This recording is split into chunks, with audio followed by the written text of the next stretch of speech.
Hello, my name is Neville Teller and I'm Middle East Correspondent for the Eurasia Review. This week I'm turning my attention to the Iranian nuclear deal, which you may recall was concluded under the Obama administration and which has never met Donald Trump's approval. I call my piece Trump and the Iran Deal, a Game of Poker.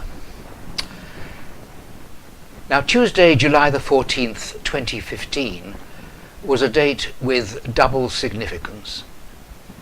It was the day on which world powers, led by the United States, signed the so-called JCPOA, the Joint Comprehensive Plan of Action, the deal with Iran that nominally limits its nuclear program. It also marked the re-emergence of Iran into world markets after decades of crippling sanctions. In truth, the consequential commercial and economic benefits of the deal are as vital to Iran's ambitions as the nuclear. And as for those ambitions, Iran's leaders have never concealed them.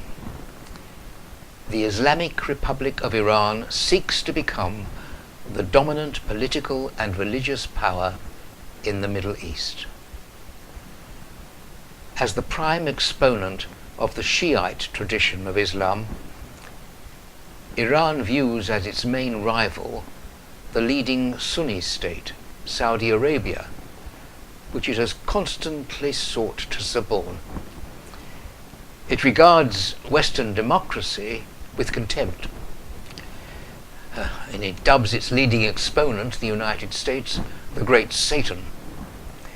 And it has, for decades, initiated and supported terrorists' attacks on US targets, many of them deadly. Iran abhors Israel in particular, and makes no secret of its intention eventually to eliminate it from the map of the Middle East.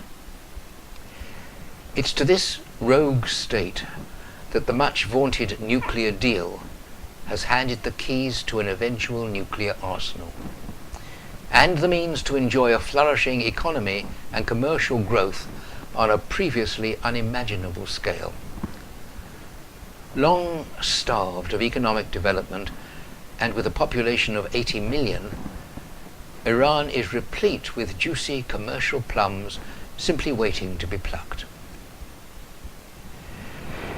Now, the negotiations between Iran and the so-called P5+1, that is, the permanent members of the UN Security Council plus Germany, in an attempt to prevent Iran from developing nuclear weapons, involved the retreat, step by step, of the world powers.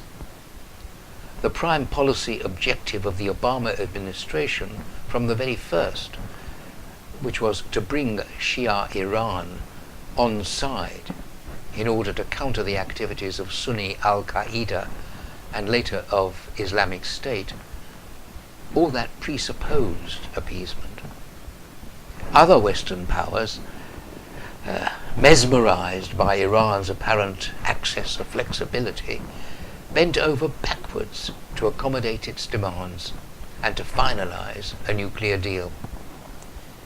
Trumpeted as a triumph, in fact, the outcome opens the door to Iran eventually becoming a nuclear power, a fact still often ignored or obscured by pro-dealers.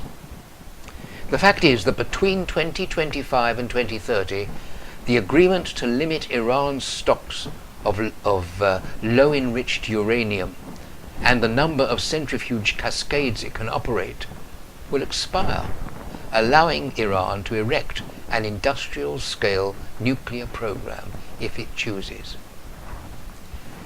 Other ambiguities built into the agreement allow Iran to continue testing ballistic missiles and to block inspections of its military sites. In short, thanks to this deal, Tehran will be able to rebuild its economy, expand its military, and at some point in the future be in a position to construct a nuclear arsenal. All of which has led Washington to a new high-risk strategy vis-à-vis Iran. The timetable is significant.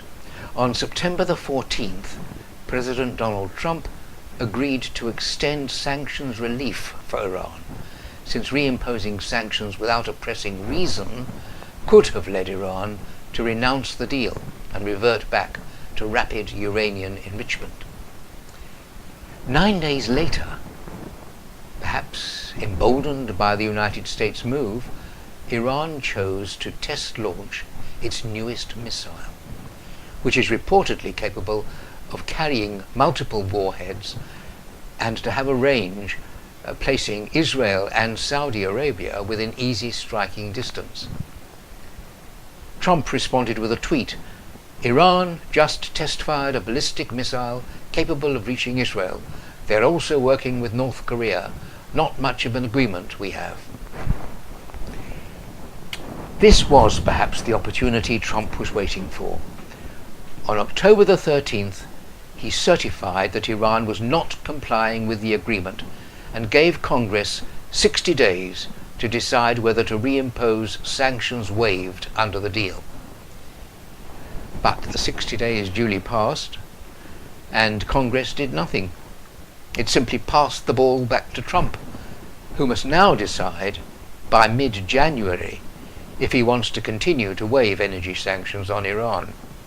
We shall have to wait and see what his decision amounts to.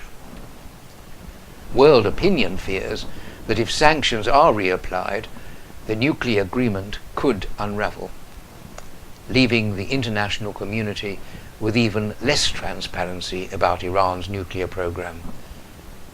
It would also scupper the myriad highly profitable commercial deals with Iran that have mushroomed since sanctions were lifted. European ministers and businesses have flocked to the country. Agreements were soon being negotiated and signed with a variety of West European business enterprises.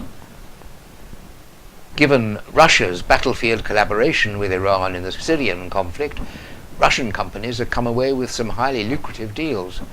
2 Russian companies have signed a deal with an Iranian firm to develop what they call a remote sensing satellite observation system. It's scheduled for launch in 2018 aboard a Soyuz carrier rocket.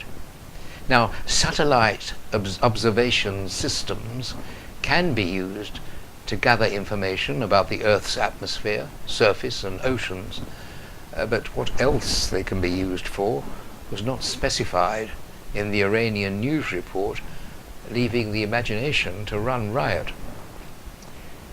The Trump administration and the Iranian leadership are certainly playing a high-stakes game of poker.